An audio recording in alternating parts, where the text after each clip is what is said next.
Welcome to the Short Funk Podcast. I'm Tom Barbalet. I'm recording a podcast with Brandon DiCamillo, which has been a long time coming. I'm really enjoying the podcast. We found a name, just getting a website together, just getting a few things together before I formally announce the podcast. But one of the things that Brandon put down was the Rocky trilogy, and I realized that I hadn't watched Rocky, any of the Rockies. Well, actually, that's not true. I think I've watched Rocky 4 from working out a variety of things previously. But I went back and I watched 1, 2, and 3. And I've got to say, actually, Rocky 1, I've only watched it once. I might go back and watch it again. But I really enjoyed the film.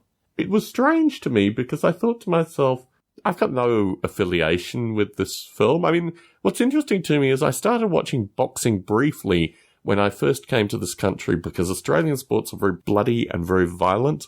And the lack of blood and violence in American sports I just found really boring. So I found myself in hotel rooms periodically and would have boxing available to me. And I would watch boxing in hotels when I was traveling. And that's really the only interest that I've had in boxing ever since. I wouldn't pay for a fight now. I think the modern boxers just don't interest me. I mean, they're just the personalities are not in any way, they're no Muhammad Ali. I mean, even the boxers of the 2000s were somewhat interesting. Even Mike Tyson was a little bit interesting.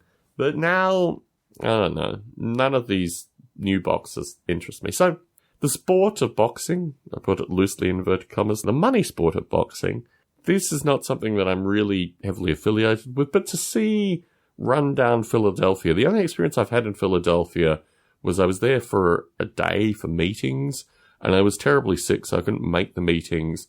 And some of my luggage was stolen. I just didn't have a particularly nice experience with Philadelphia. But I'm going back to Philadelphia. I have a relation in Philadelphia. Brandon DiCamillo and a couple of his other posse folk are in Philadelphia. So, well, outside Philadelphia. When I go to the East Coast next year for the Garden State Railroad NMRA meet where I'm talking, I am certainly going to spend a bit of time in the Philadelphia area. And I just like rundown city movies. I mean, they're typically British. But here to see Rundown Philadelphia in the late 1970s, just very nice aesthetics, very interesting aesthetics. The fact that race is explicit but never explicitly mentioned, I find really fascinating with the Rocky trilogy. And in fact, in the third one, it is mentioned a little bit. But in the first one, and to a lesser extent the second, it's not about race at all in descriptive terms, but it is fundamentally about two groups of folks that are coming together for a fight. And it's an interesting social commentary, too. You rarely see films, aside from perhaps Forrest Gump, where the lead character is intentionally, not necessarily even an everyday schlub, but just not particularly bright. It's one of these things that most cinema gives you affluent, relatively intelligent people. And to have explicitly a guy who talks a bit too much and doesn't really make much sense in certain circumstances. It's an interesting series. Now, I appreciate having seen 4 previously and 3 and the lead into, obviously 4 and 5 and however many more that they made. I've got a keen sense that the, Hometown Boy Made Good plot of the first one and to a lesser extent the second one, that wears off very quickly.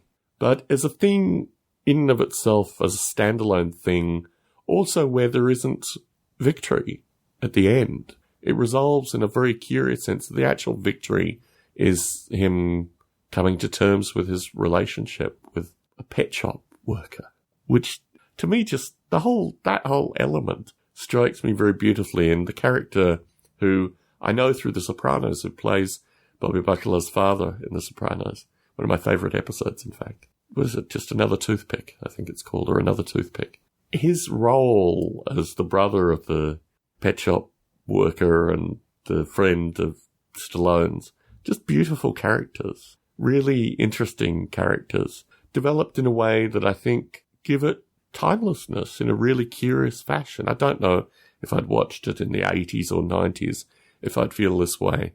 But yes, I was genuinely thankful to Brandon for suggesting that I watch the Rocky trilogy. Tom Barbalet in San Jose, signing out.